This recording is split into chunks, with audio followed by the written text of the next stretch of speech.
مرحبا، صباح الخير أو مساء الخير على حسب التوقيت اللي تشوفون بيه الفيديو. شلونكم حبايبي الحلوين؟ شخباركم؟ إن شاء الله كلكم تكونون بخير وصحة وسلامة وعافية. اليوم الفيديو مالتنا تجديدات وترتيبات للمدخل، إن شاء الله يعجبكم. بس قبل كل شي يا حلوة يا سندوسة يا باربية يا جميلة يا أحلى بنية بالعالم انتي اللي تشوفين الفيديو مالتي حغنيها حسويها راب. أريد لايك وكومنت، كتبي لي رأيك بالفيديو. وإذا أنتي كنتي بالصدفة طلع لك هذا الفيديو كتبي لي أنا جديدة، كلش يفرحني هذا الكومنت وأحبك وأموت عليك يا أحلى جديدة بالدنيا. نفوت بالفيديو. مثل ما تشوفون قطعة الجمال هذه قطعة جمال، قطعة فنية، قطعة رائعة رائعة جدا. أنتوا تدرون يا بنات أنه الميز مال غرفة المراية مالتي بعته.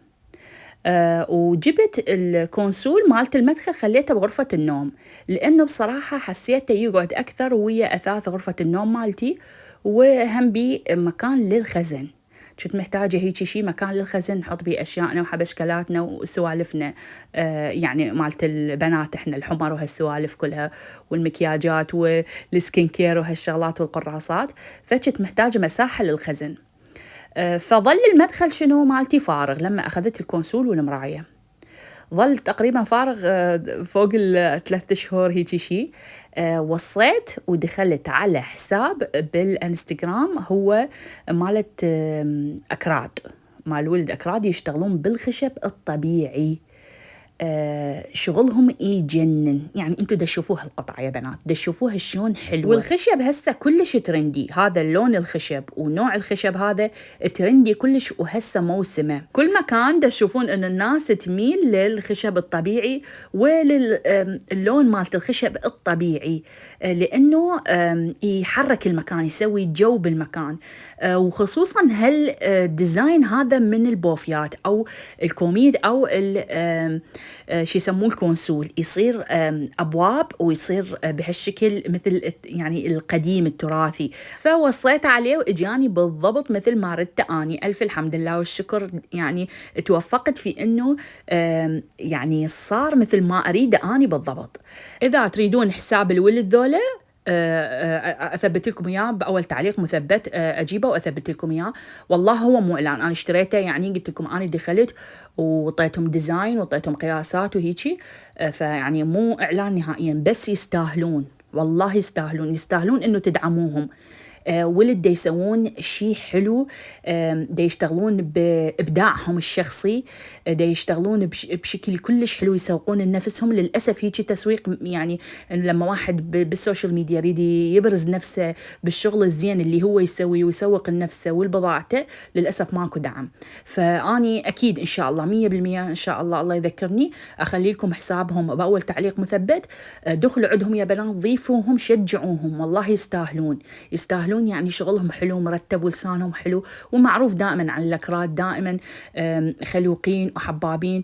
وجابوا لي إياها مثل ما تدرون توصيل، يعني الباب الشقة. علقناها ورتبناها. كنت محتارة بين المدة الجديدة اللي جبتها أني، هذه يسموها مدة أفغانية أو اللون الأحمر الأفغاني. المدة مثل ما قلت لكم من نفس المكان اللي زوجي جاب منها هذه المدة، مكان هيك يعني هو يعرفه بالكرادة، حتى سعرها كلش رخيص، سعرها ب18,000 ولونها حلو كلش.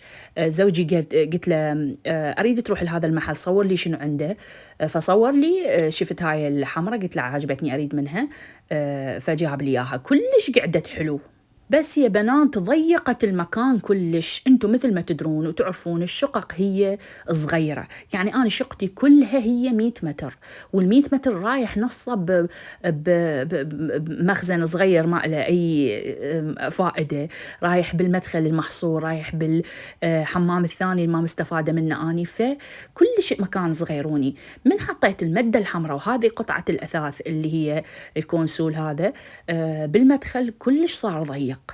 المدخل صار ضيق وما قمنا نعرف نمشي بيه، والله العظيم قمنا نطخطخ بيه، لأنه يعني ضيق. ما متعودة هيك أنا، دائما أجيب قطعة أثاث صغيرة جدا وناعمة بالمدخل، وإضافة لأنه يا إما بدون مدة يعني على الكاشي دايركت، أو هذه المدة البيضاء لونها فاتح. فسألتهم هواي البنات بالانستغرام، الكل قال لي الأحمر، وهي صدق والله شفتوها قعدت بالأحمر تخبل كلش حلو، صار كأنه ديكور يعني ديكور حلو، ديكور مرتب، بس صار ضيق علينا كلش فشلتها وخليت البيضة. وبصراحة شلتها أخير شي، يعني ورا ما خلصت التصوير شلت حتى المدة البيضة شلتها على مود المكان يصير واسع وحلو وقطعة الأثاث تبين. بس يقولون إنه اكو موجة برد جاية بالطريق، فظاهر يمكن راح أرجع أحط الحمراء. قولوا لي أنتوا، كتبوا لي بالتعليقات منو أحلى كانت، على الحمراء أو البيضة، واثنيناتن راح أثبت صورهن على الفيديو إن شاء الله. شفتوا هاي مجموعة الاكسسوارات اللي كانوا بالصالة؟ ذولي كلهم يا بنات جاياتني يعني هدايا، جاياتني جيفت، جاياتني إعلان، فكلهم كومتن خليته بمكان وقعدت أني وغدورة نختار شي نحطه اكسسوار عليها. أني بطبيعتي ما أحب الاكسسوارات الهواية، يعني ما أحب أحط كوم أشياء، إطار بصفه شغلات هواية بصفه شغلات هواية، أحب دائما يعني شي بسيط حلو. ذني الشمعدانات عندي قديمات من زمان، وهاي الصينية عندي بالكاونتر طلعتها وخليتها حلو هيك الذهبي قعد، ولازم الخشب مثل هيك اللون لازم يقعد وياه اللون الأخضر. فلقيت الحمد لله عندي هذا المتسلق، وعندي هذه السلة الخوص، بنية كانت دازت لي إياها، خليتها ورتبتها هيك. على قد ما ظليت واقفة آخذ صور وأرتب بيه وأجي هنا وأخليه هنا، وهو بيه مساحة خزن يعني بالذني أبواب ينفتحن، فأحط بداخله أغراض وأرجع أروح وما أدري شنو. غدورة قالت لي ماما أنتي شنو اليوم حتنامين بالممر؟ كافي رحتي وإجيتي ورحتي وإجيتي، وكل شوي أخذ له صورة من زاوية، وكل شوي أتصل بأمي، لو أتصل بأختي، لو أتصل بصديقاتي، وأدز وأصور، وكل شوي يعني اللي رأي لحد ما شفت هيك استقريت على ذني الشغلات البسيطة اللي خليتهم، وحسيت إنه عجبني ونازك وحلو لطيف. كتبوا لي بالتعليقات، أريد رأيكم، قولوا لي شنو رأيكم بيه وإذا عجبكم أو لا. أكو صورة هسه كلش منتشرة بشكل كلش مو حلو مستفزة بالنسبة إلي، اللي هي شنو؟ مثلا بيج، اللي كامش البيج وين المشكلة؟ اللي كامش البيج رجال، يعني الرجال هو اللي ينزل الصور والتعليقات والبوستات. شي يسوون؟ ياخذون صورة الأم بنين، أم بنين أكيد تعرفوها معروفة، ياخذون لها صورة من لايف قاعد تحكي هي وبشكلها مخربط وحجابها مو مرتب وهيك، وأصلا هي الصورة مو واضحة، وياخذون لها صورة ثانية هي مرتبة واقفة، يعني دا تاخذ الصورة بشكل حلو ومرتب وحاطة مكياج وضعفانة كلش، ويعني صايرة حلو يعني بالصورة هاي الثانية حلوة كلش، يعني فهمتوني؟ فيحطوهن ذني الصورتين سوا ويقولون شوفوا الفلوس شو تسوي، شوفوا فلوس اليوتيوب شو تسوي، شوفوا فلوس المعجون شو تسوي. أنا بالنسبة إلي اللي يسوي هيجي ما عنده لا ذمة ولا ضمير، ما عنده لا ذمة ولا ضمير، يعني ما يستحق إنه يسموه رجال، لأن الرجال اللي عينه على تعب مرية تعبت وحاربت واشتغلت هي وزوجها ويشتغلون هواية ويحققون هواية ويروحون ويجون ويسافرون محافظات، هذا حشاكم ما يسمى رجال. والله العظيم يا بنات أني شخصيا ما أعرفها الأم بنين ولا عمري شايفت لها فيديو، والله العظيم والله والله شاهد علي. يعني بصراحة ما يعني عشان أقول لكم ما يعجبني محتواها، مو ما يعجبني إنه هو رديء، لا يعني ما بي فيك، أحسه عادي محتوى جدا عادي، والله رزقها بمحبة الناس ومرية يعني إلها نصيب إنه تكون مشهورة بهذا الوقت مثل هواية، وعادية جدا جدا، يعني ما عندي إنه شي ضدها أو شي إنه أكرهها أو أحبها عليه، فهمتوني؟ لكن ما أقدر أتحمل أسمع أحد يحكي عنها بهالشكل أو أحد ينتقدها والتعليقات كلها ما رياجيل ينتقدوها بهالشكل. إنه شلون أنتوا يجي الجرائم مين جتكم إنه تحكون عليها بهالشكل وتنتقدوها وتاخذوا لها صورة مو واضحة؟ زين أنت اللي تحكي عن الشكل، أنت تستحي لو ما تستحي، لو أنت رجال لو مو رجال، لو شنو وضعك؟ يعني المرية مهما تكون خلينا نقول يعني قوية وهيجي وزوجها مساندة، بس يعني مهما تكون هي أنثى، هي أم، تتضايق جهالها يلزمون التليفونات يقرون التعليقات، يعني شنو أنتوا تكتبون هيجي عليها؟ والله العظيم استفزني الموضوع وضجت كلش وتضايقت كلش. وزين شنو علاقة انه انت تاخذ لها الصورة هي شوية مثلا مبهذلة بصورة ثانية مرتبة نفسها وواقفة وضعفانة وحلوة وتكتب الفلوس تغير؟ شنو علاقة؟ ماكو، يعني ماكو أي علاقة. وليش ما تغير الفلوس؟ هذول الناس مثل أم بنين وغيرها كم شخص بمختلف المجالات، يعني مو مجال بس كطبخ أو روتينات أو مجال النساء، مجالات هواية أكو اشتغلوا يعني بداية السوشيال ميديا أول ما نزلت، ولد شباب نسوان بمواضيع مختلفة، مواضيع الدين، مواضيع نفسية، شغل بالإلكترونيات، بيع وشراء، نصائح، محتوياتهم مختلفة. بدوا من زمان، بدوا من 10 أو 15 سنة يشتغلون على نفسهم يوم بعد يوم بعد يوم بعد يوم، بس النجاح للأسف هو اللي تشوفه، الجهد ما تشوفه، التعب ما تشوفه، إنه هي يعني تظل فترات طويلة توقف وتطبخ وتروح وتجي وتتحمل فلان وتتحمل فلان، أنت هذا ما تشوفه. تشوف إنه بس إنه هي صار عندها فلوس وسوت معجون وسوت تمن وسوت زيت وما أعرف شنو. يعني إحنا إلا متى نظل عيننا على غيرنا؟ والله العظيم شيء غريب. أنا قلت لكم والله العظيم أم بنين ما أعرفها ولا هي تعرفني ولا أعرف أصلا، يعني أصلا أعرف إنه هذا الفيديو ما راح يوصل لها، بس ليش عينكم على شغلها؟ ليش؟ يعني أنتوا هم اشتغلوا، والمشكلة المشكلة رجال اللي عينه على شغل مريه، هذا كارثة هاي. يعني أنا مصيبة المصايب. راح تقولي لي أنت تدافعين عنها مثلا جبتي من بضاعتها، والله ما أجيبها لأنه ما يعني ما تستهويني وما أعرف راح تسألين ليش؟ أقولش ما أعرف، ما أدري، ما أريد أجيبها، أجيب غير نوعية أو أجيب النوعية اللي أشوفها أني مناسبة إلي.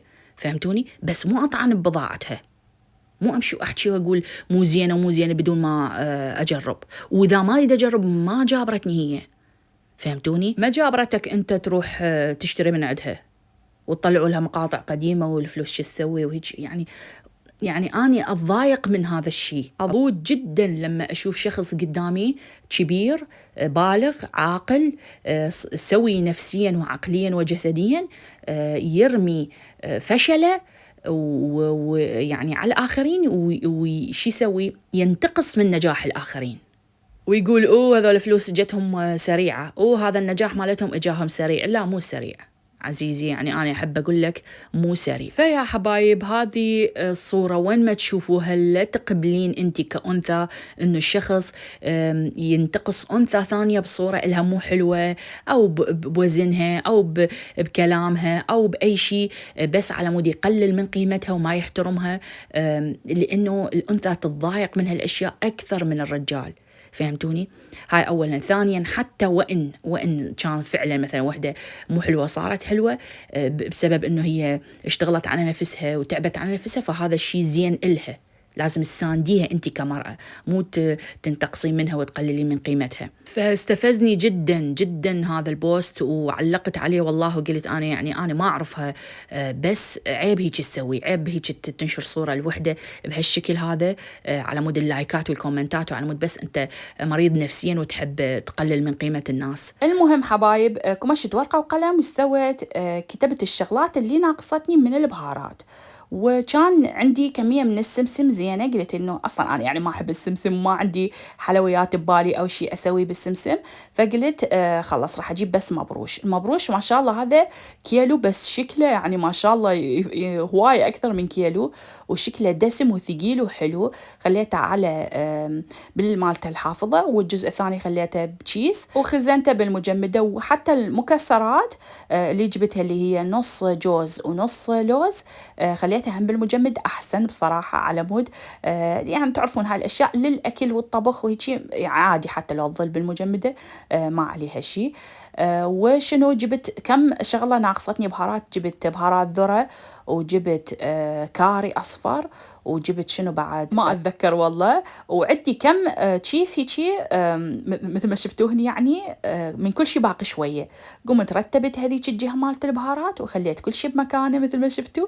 أحب هذا الترتيب كلش، أحب ترتيب الأشياء يعني اللي هي بالخزين وهيك يصير شكلها حلو مرتب، على مود لما أجي أستخدمها تكون يعني واضحة ومرتبة عندي. جيت هنا شو أحكيكم يا بنات، زوجي دا ياخذ بجامة قلبها مالته الجهة مالت الملابس كلها قلبها قلب، فقلت يلا خلي أصفطها وياكم وأرتبها وياكم. وش قال لي؟ قال لي أروح وأجي ألقاها مرتبة. قلت له دي يلا تمام يلا لا تخليني أسوي لك مشكلة. هو يقول لي لا تخليني أسوي لك مشكلة. زين، فقلت خلي أحترم نفسي خلي أحترم نفسي قبل ما يجي. خلي أقوم أرتب الصفحة مالته هذه كلها. والله العظيم بعد شوية وهسه يعني بعد فترة هسه يومين 3 تلقوها نفس الحالة. لما يسحب شغلة كلهن يخربطن وكلهن يهوسهن. أكو بنية كاتبت لي كل شوية تقولين